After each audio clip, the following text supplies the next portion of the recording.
오늘 말씀을 통해서 내가 새벽을 깨우리로다 이 제목으로 함께 은혜를 나누겠습니다. 시편 57편은 다윗이 아둘람 동굴에 피신하고 생명의 위협 속에서 고백한 시의 내용입니다. 이 배경은 사무엘상 22장에 잘 나와 있어요. 그러므로 다윗이 그곳을 떠나 아둘람 동굴로 굴로 도망하며 그의 형제와 아버지의 온 집이 듣고 그리로 내려가서 그에게 이르렀고 환난당한 모든 자와 빚진 모든 자와 마음에 원통한 자가 다 그에게로 모였고 그는 그들의 우두머리가 되었는데 그와 함께한 자가 400명 가량이었더라 그랬어요. 사무엘상 18장에서 31장까지는 다윗이 이제 사울 왕이 죽이기로 작정하면서 그가 도망한 경로가 18장부터 31장까지 나옵니다. 그래서 아둘람 동굴까지 피신하기까지의 경로만 간단하게 살펴보면은 이제 사울이 다윗을 죽이려 하자 다윗은 처음으로 도망간 곳이 바로 라마였습니다. 라마는 사무엘이 있는 곳이에요. 그래서 사람이 참 힘들고 어려울 때 가장 생각나는 것은 자기 영적 지도자지요. 사무엘 선지자가 다윗에게 기름을 붓기도 했고 또 당시 선지자이기 때문에 그 힘들 때 다윗은 사무엘에게 찾아갔습니다. 아마 그곳에서 많은 영적인 위로와 또 기도를 받기도 하고 또 하나님께서 앞으로 어떻게 하실는지 많은 보여주는 말씀을 들었을 거예요. 그리고 나서 이제 기브아 근처 들판에서 사울의 아들 요나단과 만나기로 해서 사울의 마음에 어떤 변화가 있는지 한번 확인을 했는데 요나단을 통해서 들은 이야기는 사울의 마음이 전혀 변함이 없다. 다윗을 계속 죽이려 한다. 이것을 확인하고 나서 그는 그 다음에 도망한 곳이 노비라는 곳입니다. 이 놉은 바로 제사장들이 있는 아히멜렉 제사장이 있는 곳이었습니다. 근데 거기에 가서 너무 굶주렸기 때문에 진설병을 먹기도 했고 또 아히멜렉 제사장이 골리앗의 칼을 다윗에게 주기도 했습니다. 그러나 다윗은 이곳에 계속 있을 수가 없어요. 왜냐하면 사울은 계속 다윗을 찾고 있었고 실제로 다윗이 이 제사장에게 찾아간 것 때문에 여기에 있던 제사장들이 전부 사울이 죽이는 그러한 사건이 또 벌어지기도 하죠. 그래서 이제 다윗이 여기에 계속 있을 수가 없어서 블레셋으로 일종의 망명을 갑니다. 다른 외국으로 망명을 가요. 그래야만 그래도 좀 안전하니까. 그래서 그 다음에 가는 곳이 바로 가드인데 블레셋이지요. 문제는 다윗을 알아보는 사람이 있었다라는 거예요. 다윗을 알아보는 사람이 없으면 이제 거기에서 어떻게 보면 사울이 죽을 때까지 아니면 이 문제가 해결 때까지 피신하고 싶었는데 다윗을 골리앗을 죽인 사람으로 알아보는 거예요. 다윗은 큰일 났다 생각을 해서 침 질질 흘리면서 미친 척을 했죠. 그래서 이제 구사일생으로 그 블레셋에서 피신해서 나왔습니다. 문제는 이제 이 가드에서 나오면서 갈 데가 없는 거예요. 다른 나라도 갈 데가 없고 이스라엘 자기 나라 안에 어딜 간들 왕의 눈을 피해서 그 생명을 보존할 수 있겠어요? 그래서 정말 오고 갈 데가 없어서 선택한 것이 바로 아둘람 굴입니다. 사무엘상 22장에 오늘 우리가 읽어봤죠. 그래서 아둘람에는 많은 동굴이 있었어요. 동굴이 하나만 있으면은 또 잡히기가 쉬운데 수많은 동굴이 있었기 때문에 어느 동굴에 숨으면 어느 동굴에 있는지 모르기 때문에 찾기는 거의 불가능하죠. 그리고 이제 그 동굴에 있으면서 가족에게 어디에 있는지 알렸습니다. 그랬더니 그 가족들 또 억울한 사람들 뭐 빚진 사람들 수많은 사람들이 다윗에게 또 몰려오기 시작했어요. 그래서 이 아둘람 동굴에서 약 400명의 사람들이 함께 이제 공동체를 이루어서 본격적으로 이제 피신의 삶을 시작을 하고 그리고 상당히 오랜 기간 동안 이 동굴 속에서 피신하였습니다. 자, 그런데 이러한 절박한 상황, 정말 소망이 없는 언제 죽을지도 모르는 이 상황, 그리고 오갈 데 없어서 피한 곳이 바로 아둘람 굴이었는데, 거기에서 이 다윗의 고백을 보면 뭔가 자기가 살아남기 위해서 하나님 앞에 구한 것보다는 온통 하나님을 찬양하고 하나님 앞에 감사하는 내용으로 가득한 거예요. 그래서 저는 시편 57편을 읽을 때 도무지 이해할 수가 없었어요. 제가 시편 57편의 은혜를 받고 이 시편 57편에 제 인생의 말씀이 되고 제 삶을 여기까지 이끌어오는데 가장 큰 역할을 한 말씀인데, 그건 바로 제가 28살 때 총각 때부터 성산교회 담임 목회를 시작을 했어요. 청년 때부터 담임 목회를 시작을 했으니까 그때 제 친구들이 이제 직장 생활하고 뭐 사업도 하는 친구들도 있고 그랬는데, 여러분 직장 생활을 하든 사업을 하면 나름대로 자기 인생을 계획할 수가 있잖아요. 근데 이 개척교회 어떤 담임 목회를 시작을 하면서 제가 할 수 있는 건 아무것도 없는 거예요. 그래서 감사함으로 사역을 하고 성령 안에서 사역을 하고 기도하면서 사역을 하다가도 아직 28살, 29살, 30살 아주 젊은 청년이다 보니까 순간순간 불안함이 확 밀려올 때가 있었어요. 아마 여러분들도 그냥 기도 생활하면서 괜히 아무 일도 없는데 불안함이 확 밀려오는 뭐 그런 일들을 여러분들이 경험했을 거예요. 지금은 그렇지 않지만 그 당시는 제가 그랬어요. 아무 일도 아무 변화도 없는데 나도 모르게 괜히 걱정이 되고 염려가 되고 불안이 확 밀려올 때가 있어요. 그러한 영적 상태에 있을 때 제가 시편 57편을 그 젊었을 때 읽었거든요. 그러니까는 저의 그 상황보다 다윗이 뭐 10배, 100배 어려운 상황인 거예요. 저는 그 어려운 상황 속에서 불안함이 밀려오고 공포가 밀려오고, 물론 또 그러면서 또 하나님 앞에 기도하면서 해결해 나가기도 했지만은, 그런 그 상황 속에서 제가 도저히 고백할 수 없는 그 고백들을 다윗이 시편 57편에서 고백하는 걸 보면서 첫째, 일단 이해는 할 수가 없었어요. 어떻게 이런 고백을 하지? 나는 도저히 할 수 없는 신앙 고백들이었어요. 그래서 그때 제가 생각하기를, 돈을 많이 벌고 싶으면 부자가 하는 행동을 따라하라, 그런 것처럼 내가 목회자로서 훌륭한 신앙인이 되고 훌륭한 영성가가 되려면 이러한 신앙인의 삶을 이해가 되든 안 되든 한번 따라해보자, 이게 저의 마음이었어요. 그래서 다윗이 오늘 시편 57편에 이 고백한 그 내용을 제가 따라하기로 결정을 하고 흉내내기로 결정을 했어요. 그리고 계속 그 말씀들을 선포하면서 지금까지 왔는데, 시편 57편은 제 인생의 말씀이고 시편 57편은 지금은 제 삶의 고백이기도 합니다.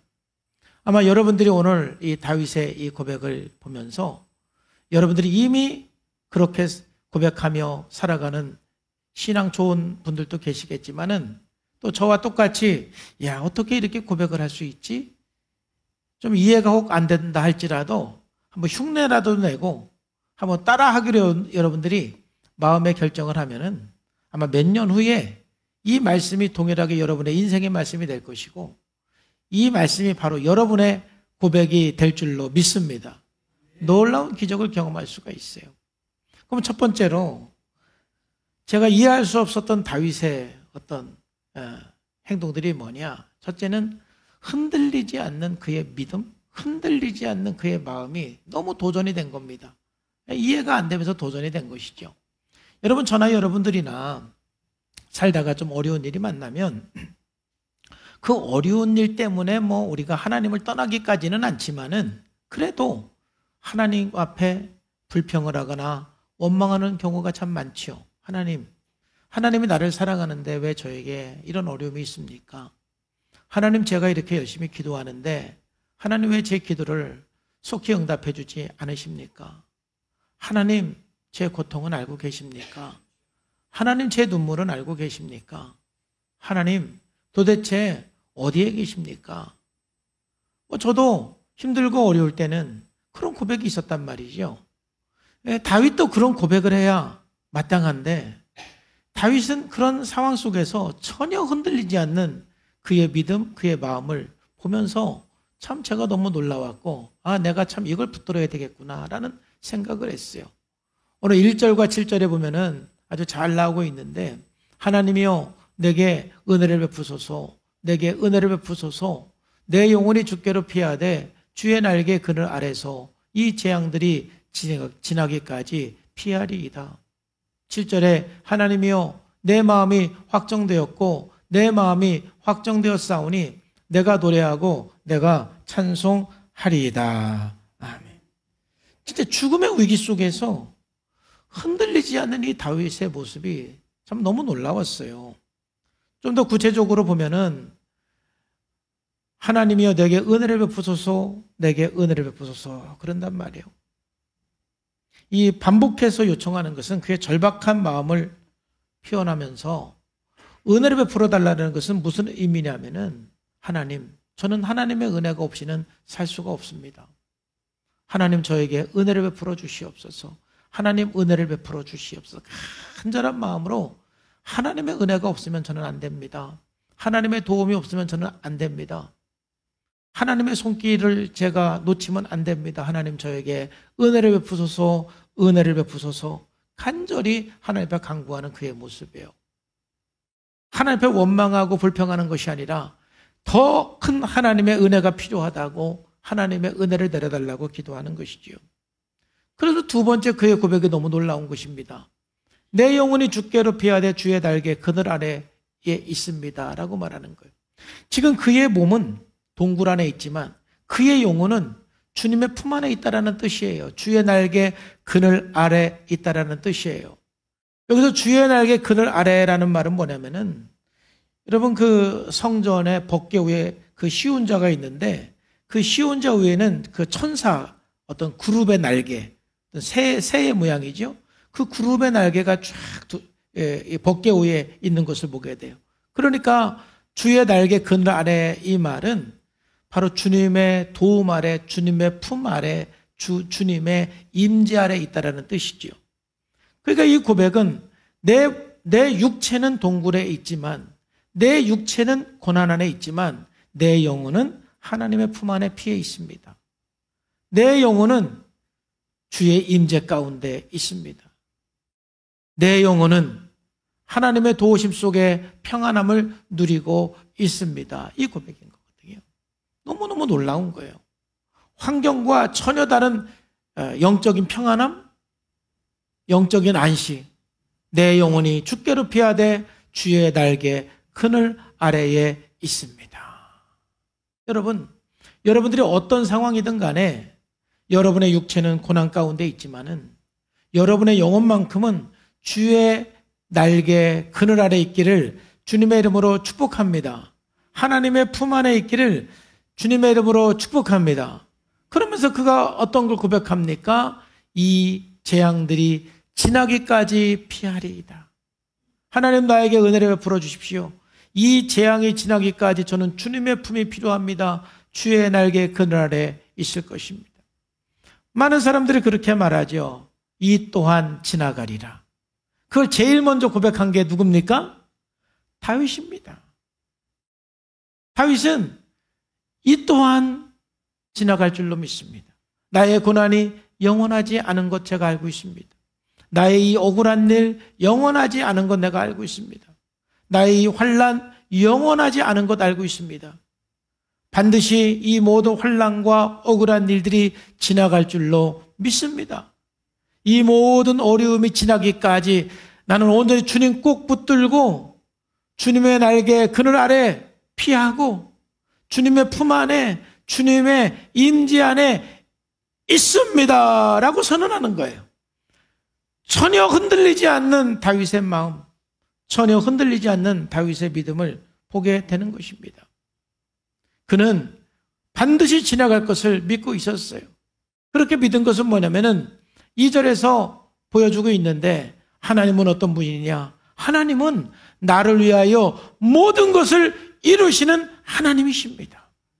하나님께서 이루어 주시기 때문에 나는 이 모든 어려움이 지나기까지, 이 모든 고통이 지나기까지 하나님의 품 안에 피하고 하나님의 품 안에 있겠습니다. 이 고백이죠. 그리고 나서 또 7절에 이렇게 고백을 합니다.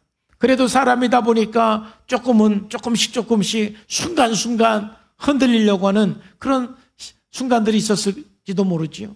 그러니까 다시 한번 하나님이여, 내 마음이 확정되었고 내 마음이 확정됐습니다 라고 고백하는 것이죠.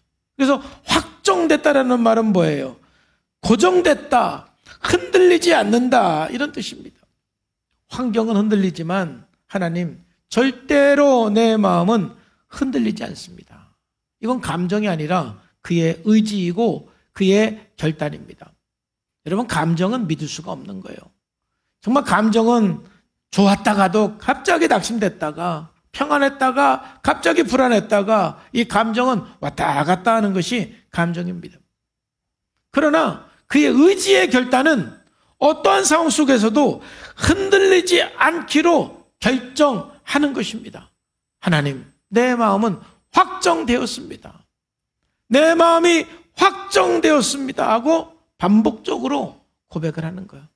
내 마음은 하나님께 고정되어 있습니다. 다윗이 그 동굴 속에서 살아날 수 있는 그 비결은 그 마음이 흔들리지 않았기 때문에, 그 믿음이 흔들리지 않았기 때문에 그는 그 아둘람 동굴에서 살아낼 수 있었던 것입니다. 우리가 하루하루 살아가면서 우리 마음이 흔들릴 만한 상황들이 참 많이 있습니다.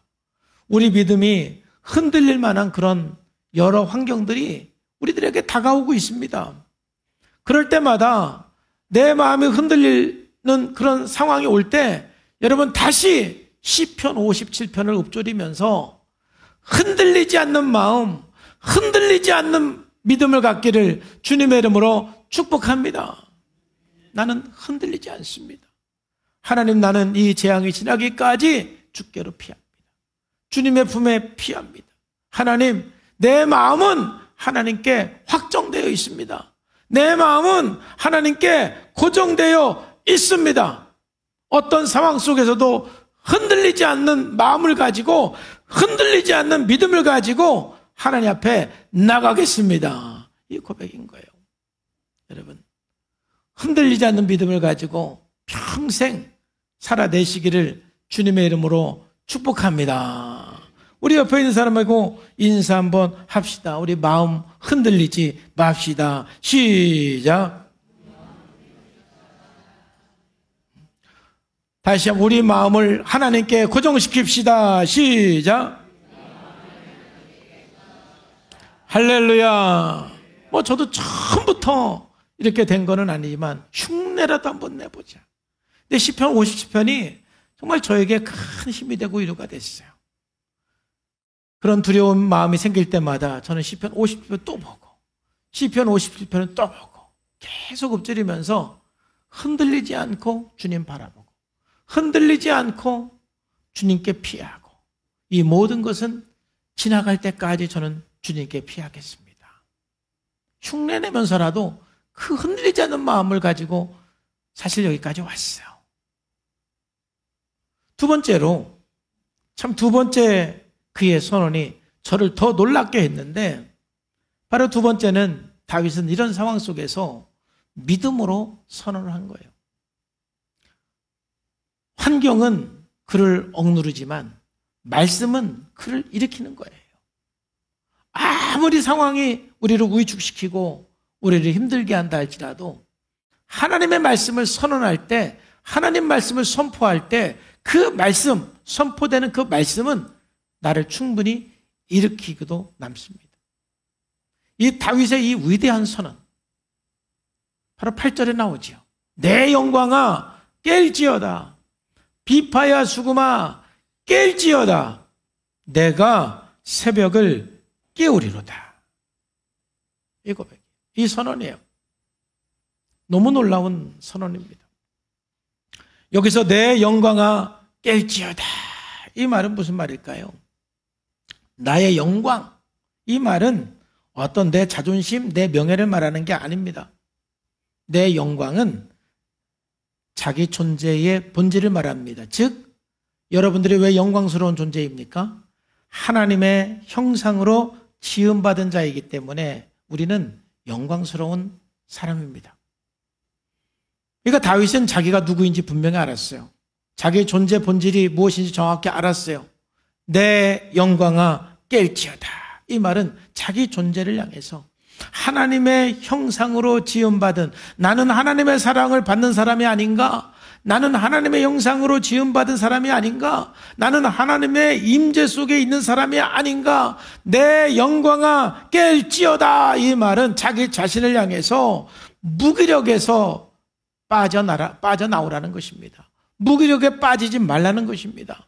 너는 하나님의 사랑을 받는 사람이야. 하나님의 형상으로 지음받은 사람이야. 내 영혼아 깰지어다. 이 말인 거예요. 내 영혼아 정신 차려라. 이 말인 거예요. 시편에 보면은 너는 어찌하여 낭망하는고 하나님을 바라보라 그런 것처럼 자기 영혼을 향해서 정신 차리라고 그러는 것입니다. 즉 내 영혼아 낙심하지 말고 일어나라. 무력에 빠지지 말고 일어나라. 열등감에 빠지지 말고 일어나라. 자기 스스로 자기에게 선언하는 것입니다. 하루도 이렇게 선언하지 않고는 살 수가 없는 것입니다. 여러분 정신 차려야 돼요. 혹시 무기력에 빠져 있는 사람, 열등감에 빠져 있는 사람, 실패감에 빠져 있는 사람, 낙심에 빠져 있는 사람, 절망에 빠져 있는 사람, 정신 차리시기를 바랍니다. 그걸 누가 얘기를 해야 돼요? 내가 얘기를 해야 돼. 옆에 있는 사람에게, 옆에 있는 사람이 정신 차려 그러면 괜히 기분 나빠. 그래도 한번 해봅시다. 정신 차리세요. 시작. 좀 흔들면서 해야 돼. 다시 한번 시작. 정신 차리세요. 할렐루야. 정신 차려. 우리가 빠져 있을 시간이 없다 이 말이에요. 다윗이 그 동굴 속에서 정신 못 차리고 위축되어 있고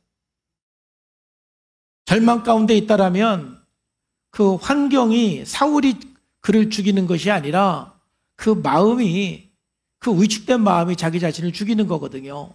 그러니까 자기 스스로 내 영혼아 깰지어다. 내 영광아 깰지어다 그러는 거. 내 영광아 깰지어다. 그리고 비파야 수금아 깰지어다. 이거는 비파와 수금을 향해서 나를 깨우라고 명령하는 거야. 비파야 수금아 깰지어다. 이 말은 뭘까요? 비파와 수금은 예배를 표현하는 수단이죠.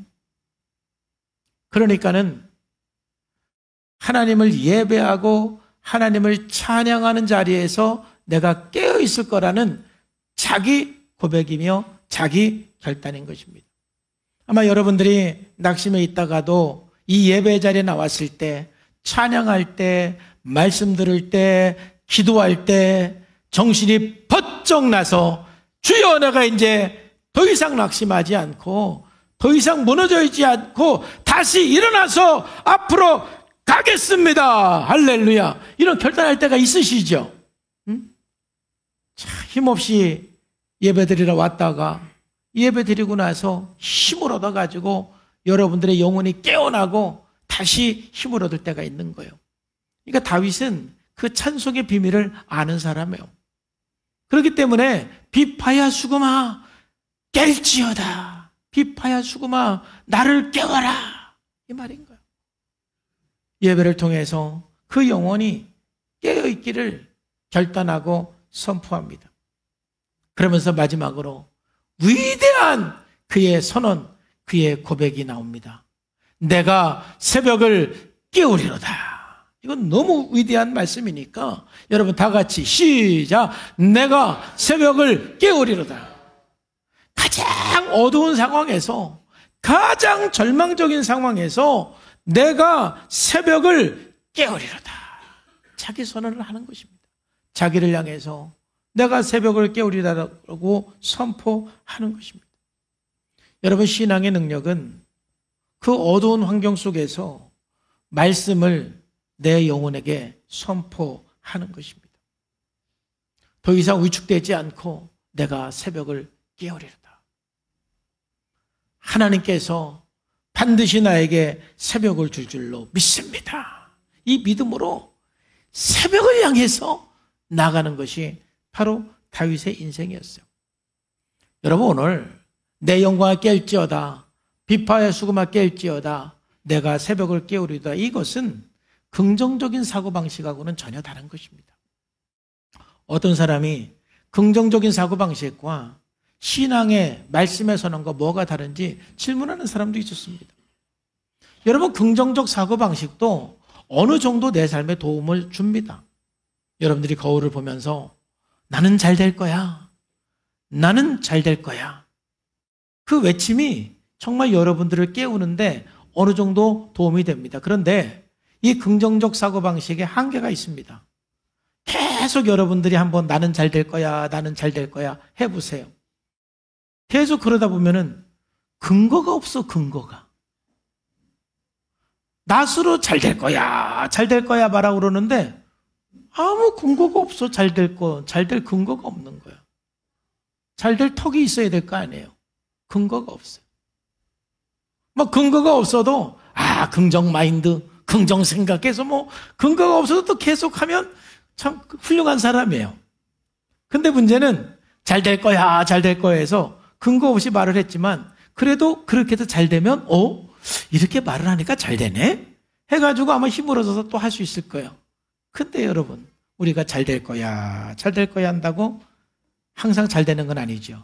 안 될 때도 또 있잖아요. 그러면은 금방 이거 해도 소용이 없어 하게 돼 있어요. 그래서 긍정적 사고방식도 우리들에게 상당히 도움은 되지만 한계가 있어요. 근데 이 다윗의 이 고백은 뭐예요? 그냥 단순한 긍정적 사고가 아닙니다.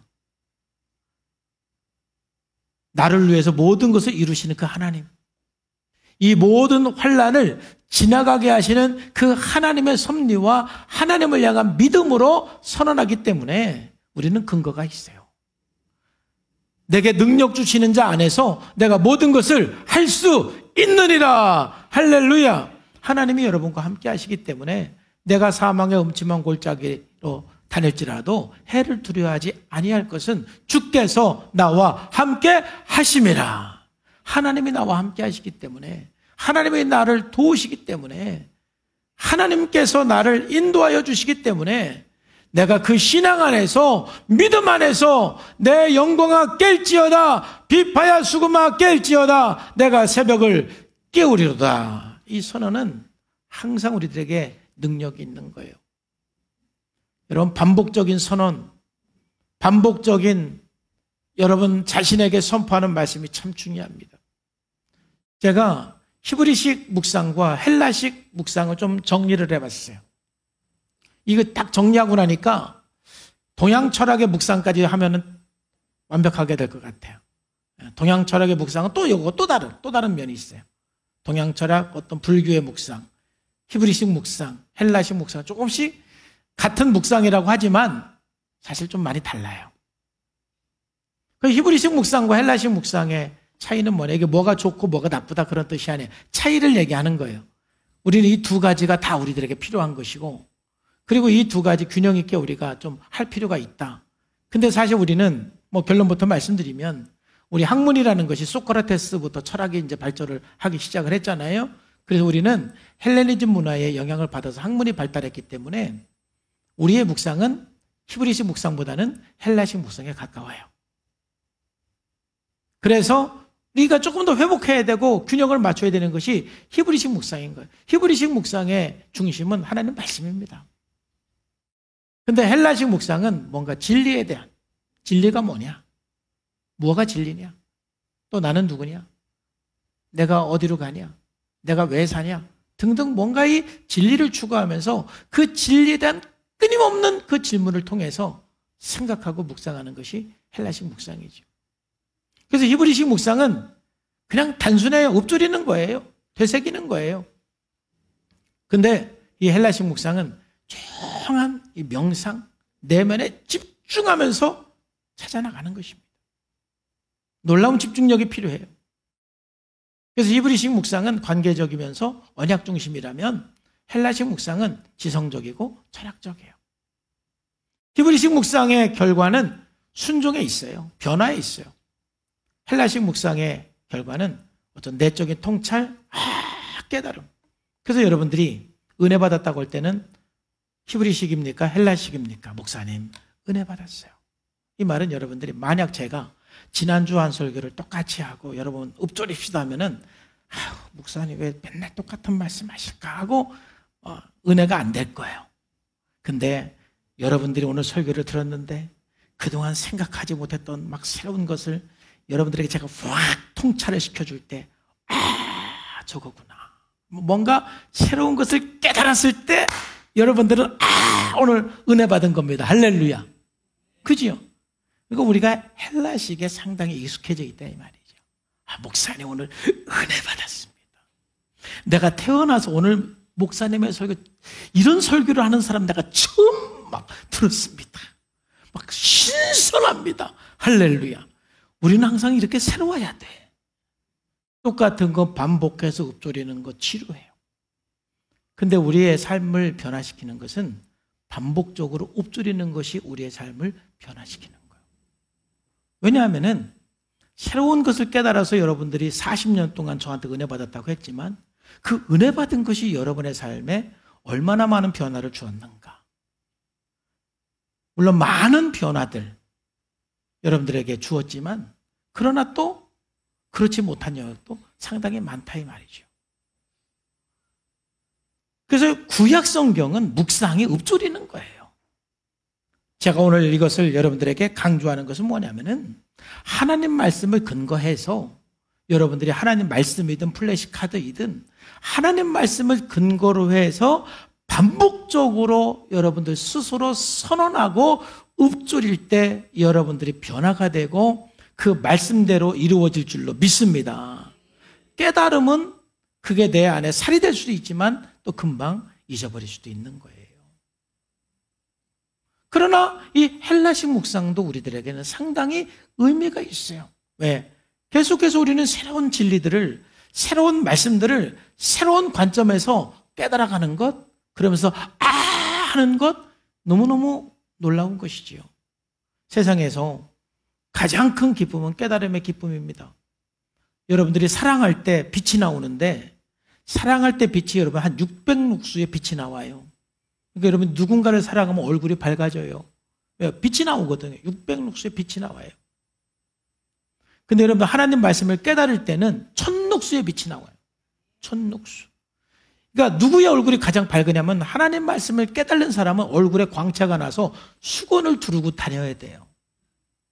모세가 그랬잖아요. 근데 저는 그 정도가 아니어갖고 수건 안 둘러도 볼만하지요?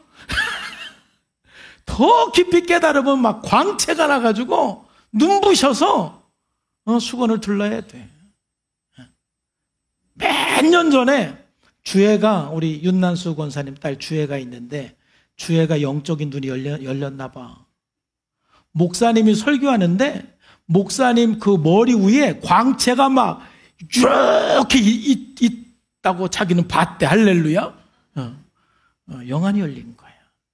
여러분들이 제 얼굴에 빛이 나도 못 보는 거는 좀 영적으로 어두워서 그럴 수도 있어. 빛이 있어요, 빛이.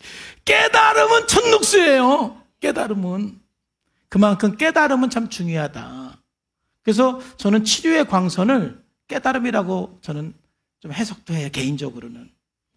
사랑이 또 치료의 광선이에요.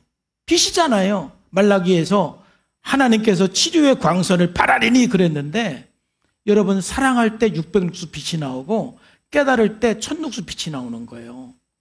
빛이 나와야 치료가 되는 거예요. 그러니까 사람은 누가 아프냐? 사랑 안 하는 사람, 깨달지 못하는 사람, 빛이 없어서 아파요. 빛이 있어야 치유가 되는 거예요. 그러나 우리가 이런 헬라식 묵상, 뭔가 새로운 진리를 깨달는 것도 우리들에게 상당히 중요한데 실질적으로 우리가 변화가 되고 순종해달라면 반복적으로 읊조리는 것이 참 중요하다. 다윗이 정말 새벽을 깨울 수 있던 비결은 항상 내 영광을 깨울지어다. 비파야 수고마 깨울지어다. 내가 새벽을 깨우리로다. 이 선언을 날마다 했기 때문에 저 역시도 지금 10까지도 마찬가지로 내가 새벽을 깨우리로다.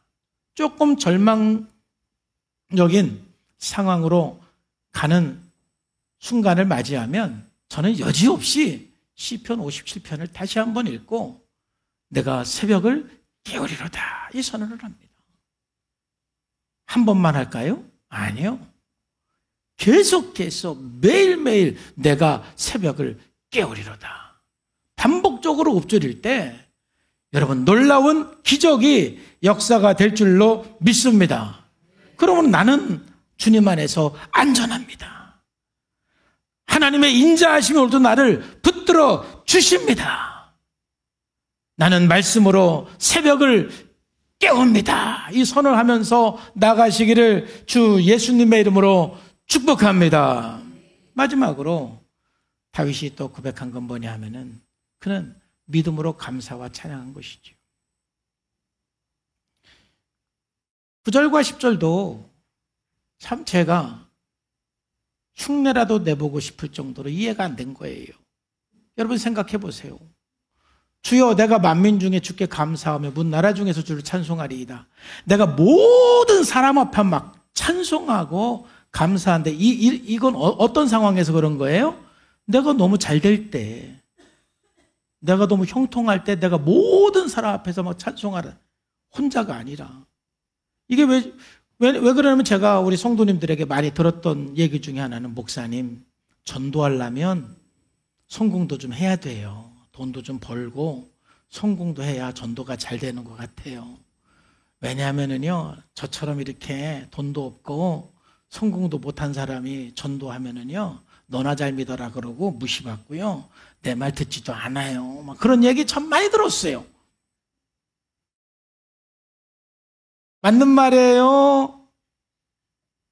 틀린 말이에요? 맞는 말인 것 같으면서도 안 맞는 말인 걸, 그렇지요.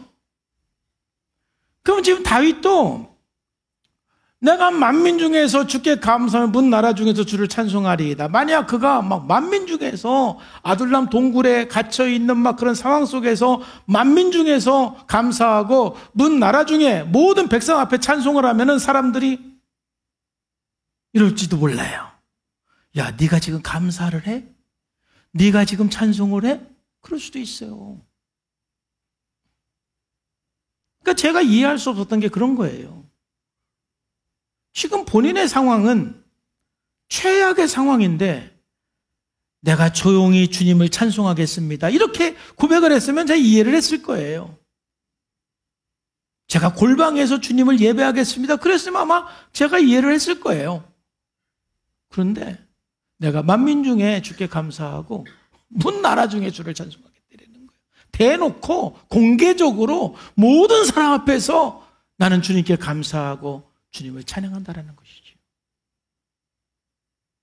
이게 다윗의 신앙인 거예요. 이게 여러분 승리의 비결인 것입니다. 여러분 상황이 좋든 안 좋든 그냥 만민 중에 감사하고 찬송하시기를 바랍니다. 혹시 사람들이 이런 소리 들어도 야, 네가 지금 감사할 때냐? 네가 지금 찬송할 때냐? 혹 그런 소리를 듣는다 할지라도 하나님, 저는 만민 중에 주님 앞에 감사할 것이고 저는 문 나라 중에서 주님을 저는 찬송합니다.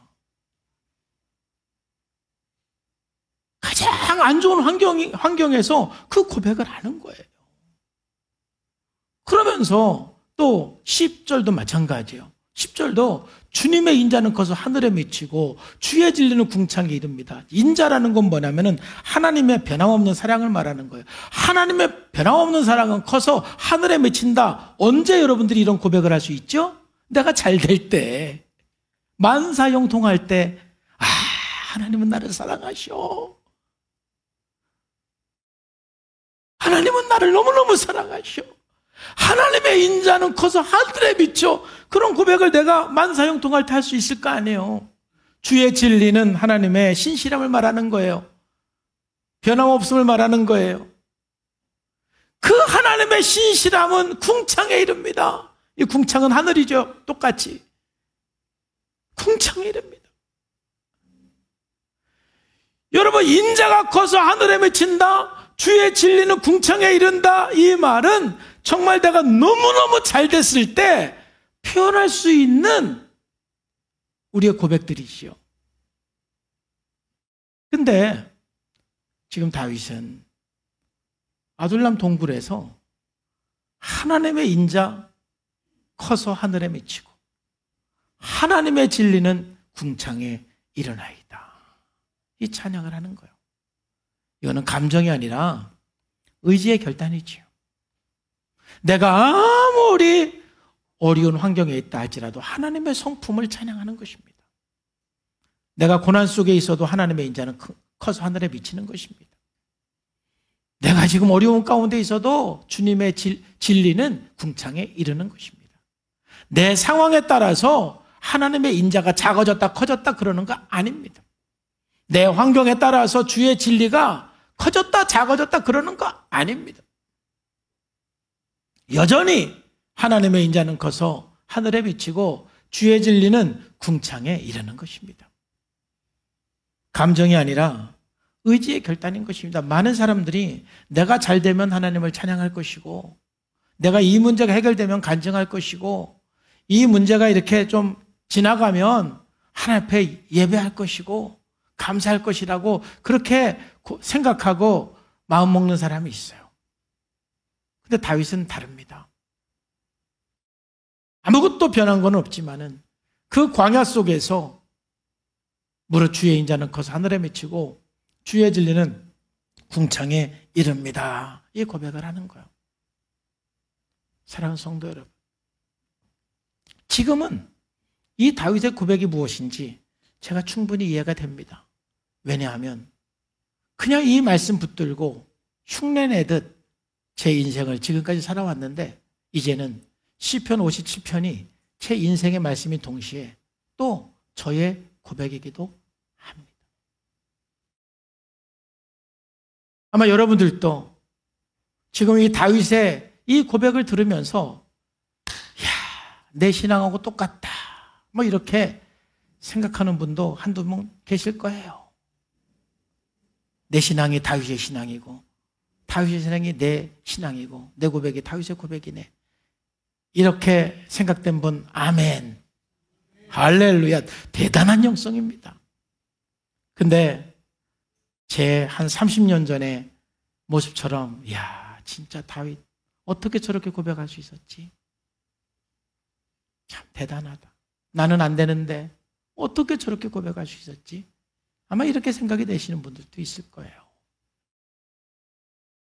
그런 분이라 할지라도 오늘 시편 50편을 여러분 다시 한번 읊조리면서 묵상하면서 그런 상황 속에서 흔들리지 않는 마음을 가지고 하나님 말씀을 선포하면서 그 고난 속에서 하나님의 성품을 찬양하며 나갈 때 여러분 언젠가는 시편 7편이 57편이 여러분의 인생의 말씀이 되고 여러분의 고백이 될 줄로 믿습니다. 여러분 기억하십시오. 여러분 인생에 새벽은 옵니다. 꼭 기억하십시오. 여러분의 인생은 새벽이 옵니다. 이제 이 축복의 말하고 제가 기도하겠습니다. 옆에 있는 성도님에게 성도님의 인생에 분명 새벽은 옵니다. 시작.